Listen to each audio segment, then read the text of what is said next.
This is Module 8 of the H-UULTI class, The Future is Here, Trends in American Religion. And today we're going to be looking at new patterns of congregational life and new faith communities. As we start, I want to offer you a little poem by Mary Lou Anderson, which reads, "Leaders are called to stand in that lonely place between the no longer and the not yet, and intentionally make decisions that will bind, forge, move, and create history. We are not called to be popular. We are not called to be safe. We are not called to follow. We are the ones called to take risks. We are the ones called to change attitudes, to risk displeasures. We are the ones called to gamble our lives for a better world.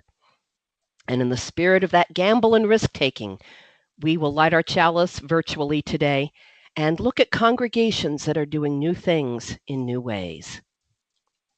I want to remind you again, there's a bibliography and a number of good resources on the course materials page for you that covers a lot of this material as well. And as noted, today is Module 8, New Patterns in Congregational Life. Next module is going to be Disruptive Innovations, Ethics and Science and Web. And we're going to be working with that more closely with online and web content next time. Now, Diana Butler Bass asks us if we are witnessing the end of conventional church. Today, basically, we're going to look at some unconventional ways of doing and being church in this new time. Over the course of this class, we've been looking at all of the various societal changes taking place now and the ones that are impacting our congregations so directly. Today, we're going to look at how some of our Unitarian Universalist congregations and how some congregations and groups from other faith traditions are responding to these changes and these challenges.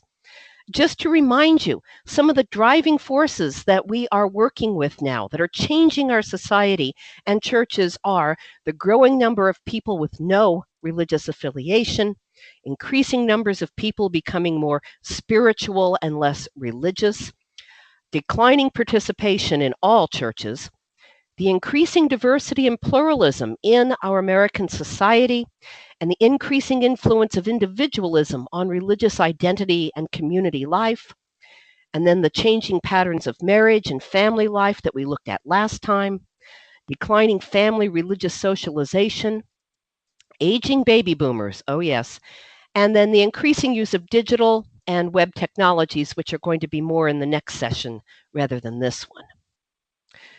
Also, just to remind you from our very first session, we looked at two very critical uncertainties that are defining how we approach the study of social change and its impact on our congregations.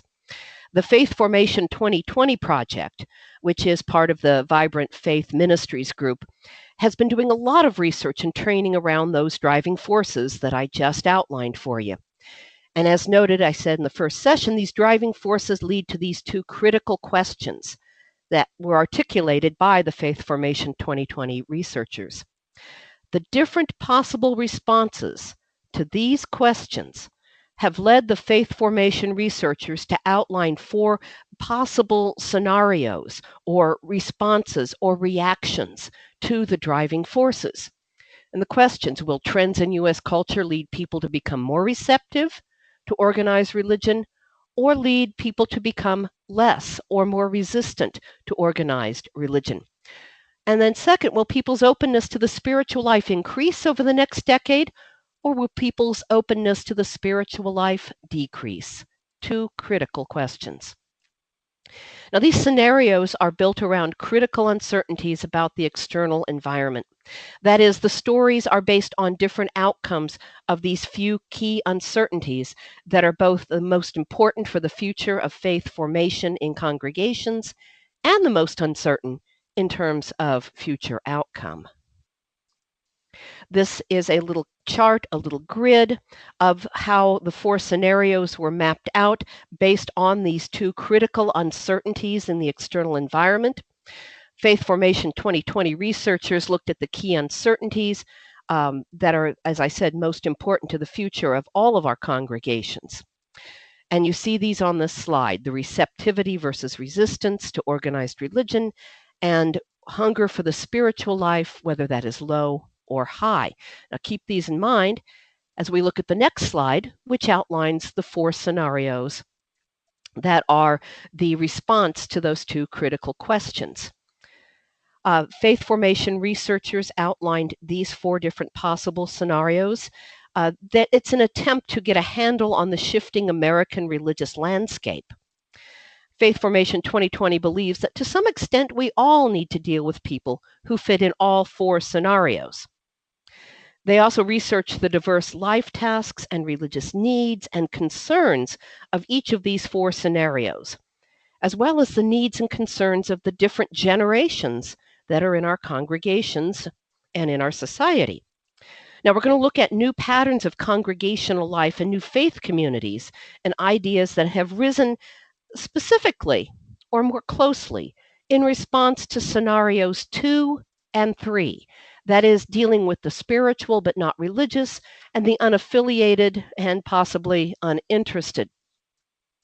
Those that are committed and participating, or even uncommitted and participating, are ones that we've learned how to deal with to a large extent in our congregations already. So we're looking at these at scenario 2 and 3 in particular right now.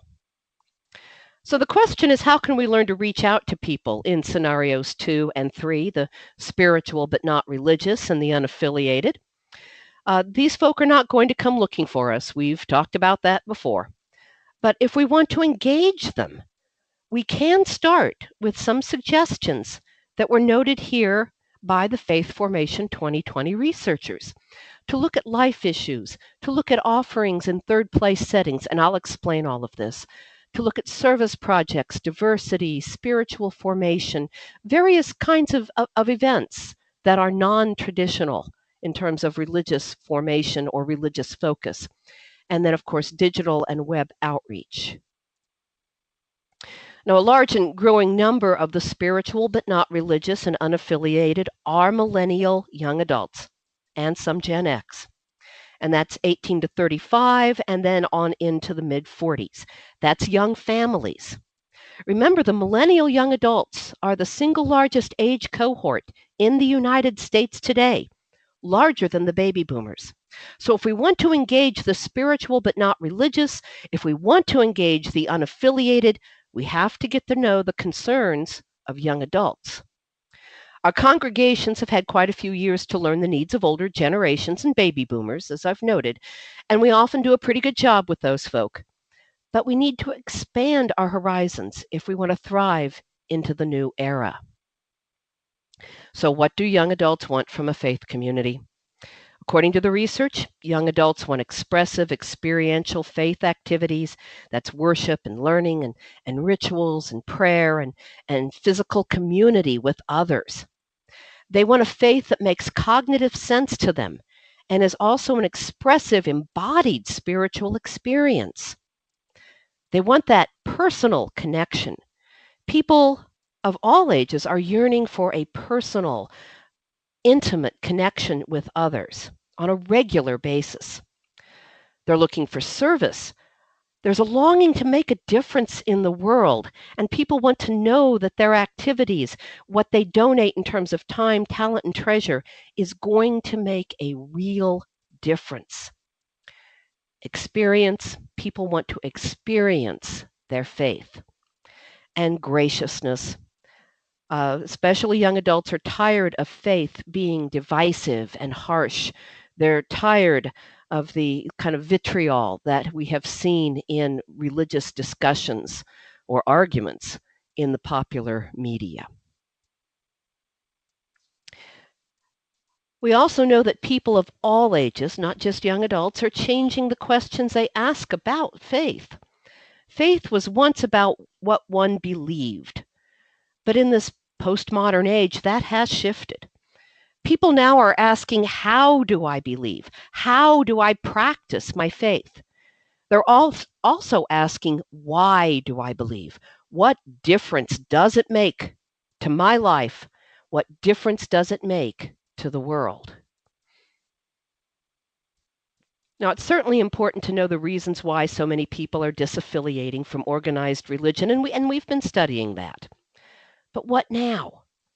How can we begin to reach out to unaffiliated and disaffected people in new ways, in new places that go beyond our four walls and the idea of church as we have known it in the past?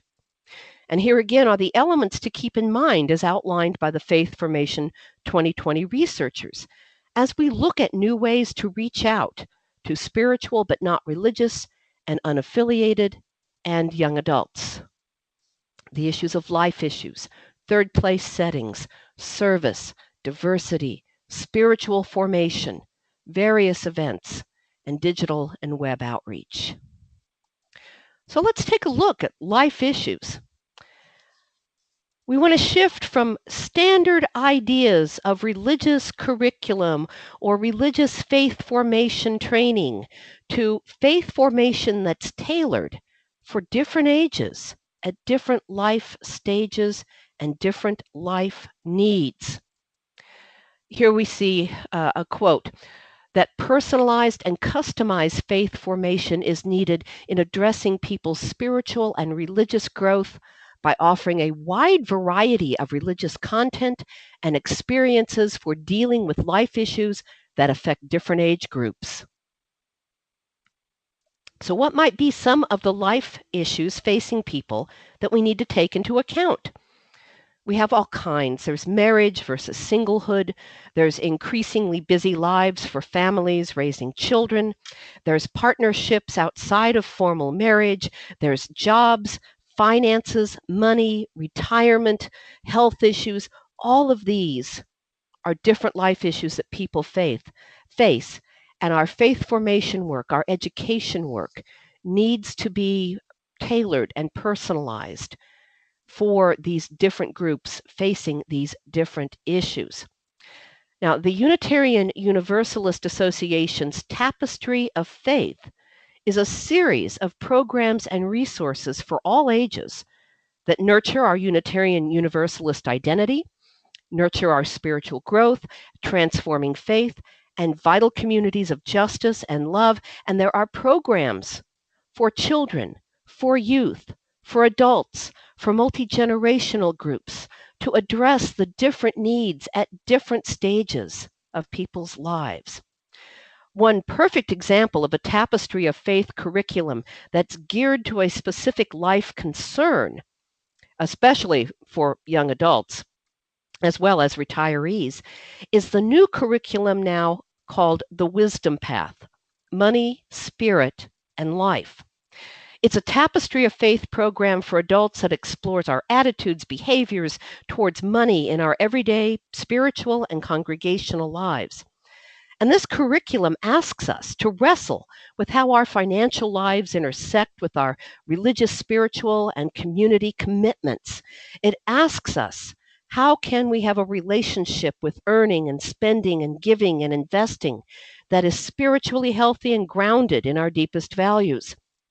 While money is a pervasive part of our day-to-day existence, it often receives very little attention in our faith formation or religious lives.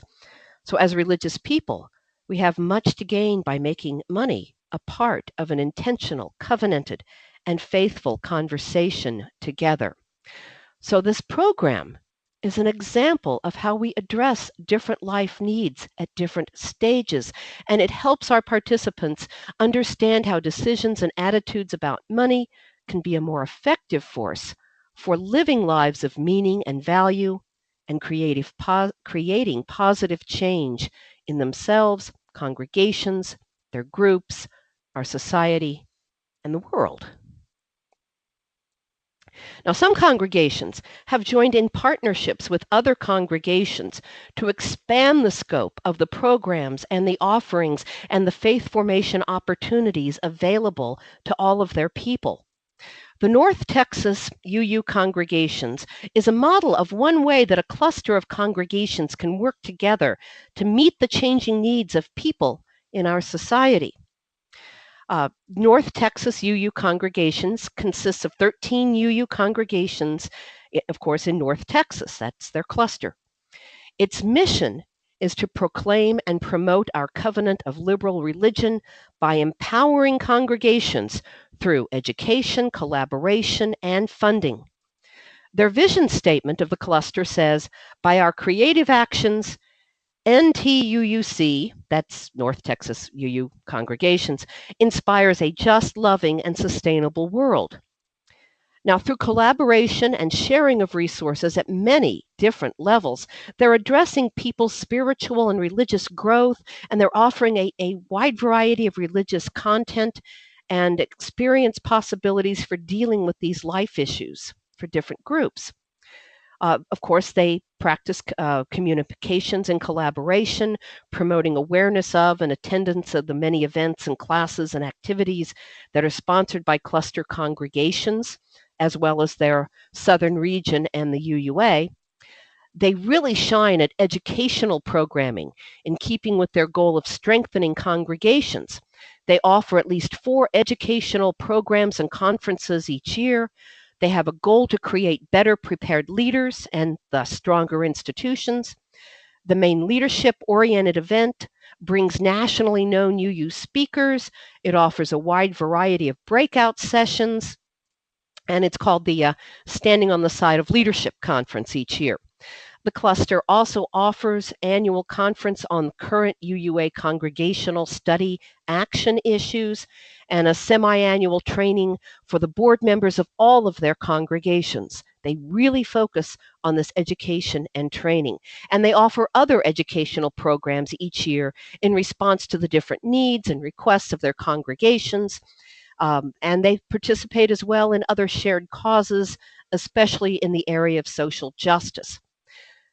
The cluster also works with all of the religious educators in all 13 congregations to jointly offer courses of special interest to that group, pardon me, such as training for religious education teachers, leadership training for OWL, that's Our Whole Lives, sexuality education program for children and youth and adults. The cluster provides the funding for these programs, and the cluster's religious educators provide the expertise. The cluster also offers scholarships for people to attend all of these faith formation experiences and opportunities so that everyone has a chance to be there. They also offer a week-long leadership school called the Dwight Brown Leadership Experience. They also deal with a website and a joint Facebook page, once again, to help inform people about all of these wonderful opportunities and their activities. And then they fund their own congregations with annual grants to help promote growth. They fund their own social justice efforts in the cluster. They will even provide funds for mortgages for member congregations and emergency funding for member congregations facing crisis. So this is a cluster of 13 congregations that have really pooled their resources, their time, their talents, their professional people, and their treasure in providing this broad range of educational and training opportunities. Now, another element that the Faith Formation People 2020 found about ways to reach out to unaffiliated folk in our communities is through the use of third place settings. Now, just to put this in our UU context, Standing on the Side of Love program already asks all of us to take our UU values and live them out in the larger society. So a third place setting is outside of the home and outside of the church. It is beyond, that's the beyond part of our concern for congregations and beyond. And I think you've heard that phrase before. We're being urged to help create bigger Unitarian Universalist footprints in our communities through service and through the use of third place settings for presenting our UU message and values. Third place settings are coffee shops and public witness sites and parks and recreational areas and homeless shelters and a host of other public settings. Now, one example of a Unitarian Universalist group that has taken third place settings to heart is the Sanctuaries in Washington, D.C. It's a diverse arts community founded by a UU minister, Eric Martinez Resley, and it's based on our UU values.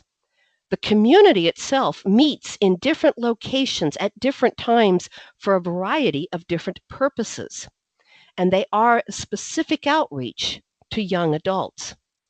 Their website outlines a wonderful purpose. One is to grow. They'll support spiritual and artistic growth, whether it's been years since people last painted or weeks since people released a music album. They collaborate, and their website says, we'll create spaces for you to take risks and collaborate across artistic mediums with creative people you otherwise wouldn't meet. Another part of their mission is to share. And they say, we'll provide you with unique opportunities to share your art with audiences across the city through our local partnerships and events. Then the website says, come check out one of our upcoming events. We've got some of the most unique workshops, open mic events, and day-long retreats in town, unquote. Now, one example of a program of the Sanctuaries is their Sermon Slam, scheduled for Sunday, November 16th this year. Now, it's at 5:30 in the evening at a public events location, the Festival Center in Washington, D.C. And the advertising online reads, you've heard of a poetry slam? Well, we're going to switch it up a bit and invite people to share their spiritual artistry instead. Think of it as a soulful cipher, a way to crowdsource your deepest wisdom. Here's how it'll go down. Each participant will choose a passage from a text that's important to them, a scripture, a poem, a novel, etc. And then they'll have up to 5 minutes to reflect on its spiritual significance. And this can take many forms. They can interpret it, disagree with it, tell a personal story relating to it, recite their own poem in response, etc., etc. And the theme is letting go. Our performers and our audience, they say, will include people of all different religious and spiritual backgrounds. So we ask that all sermons be respectful of that diversity. We're not censoring anyone. However, let's be clear, all the performers should speak from their own experience in their own spiritual language. So you can talk about Jesus, make reference to the Quran, invoke the Buddha. All we ask is that everyone do so without proselytizing or guilt-tripping others. The Sanctuary's website then notes that this should be one of the most unique and inspirational events of the fall, and I think they're right. And in your section, your topic section, I've included a video, a music video put out by the Sanctuaries that really shows their diversity and expresses their mission and ministry. Now, another specific ministry that encourages people to use third space gatherings is Life Tree Cafe. Life Tree Cafe is a kind of comfortable place and time for people to gather weekly to explore life and faith. It wants to look and feel like the kind of place that you'd typically meet a friend for food or drink and fun, where the atmosphere encourages conversation, questions, and personal stories. The cafe asks people to join them to hear stories about remarkable people, stories from the news, stories from their own lives, the story of what the divine or God might be doing in the world around us. At Life Tree Cafe, these people explore those stories and relate them to their lives. In the section on topics, I've included a couple of examples of discussion videos in the lineup today that shows you how they present some of these questions for discussion. Now, outside of Philadelphia, in Reading, Pennsylvania, they started a regular cafe gathering rather recently. They're all over the country, but this one was in Reading. And the Life Tree director in Reading then blogged about the experience on the very first night they gathered in a small area coffee shop. And this director says, last evening was amazing. We were concerned that we might have too many people and need to turn some away. So we prayed that the right number would show up. They met at the Off Avenue Cafe, and it holds about 48 people. Last evening, he said, 47 people showed up, and counting the hosts, that makes 48. The discussion during the event and after was amazing. The director says, I actually think the topic would have been about peanut butter cups, and people still would have showed up because they wanted to talk, and they wanted to talk about their feelings and their spirituality. We had discussions, he says, from feelings about predestination to angels to loss to reincarnation, and the list goes on. People just didn't want to leave. The director says that he was up until about 1 a.m. because he was so excited. Now, this focus on third place settings pushes us to rethink our love affair with buildings. For centuries, the church has acted as if the building makes the congregation, sort of leading to ever bigger and more grandiose statements of our worth.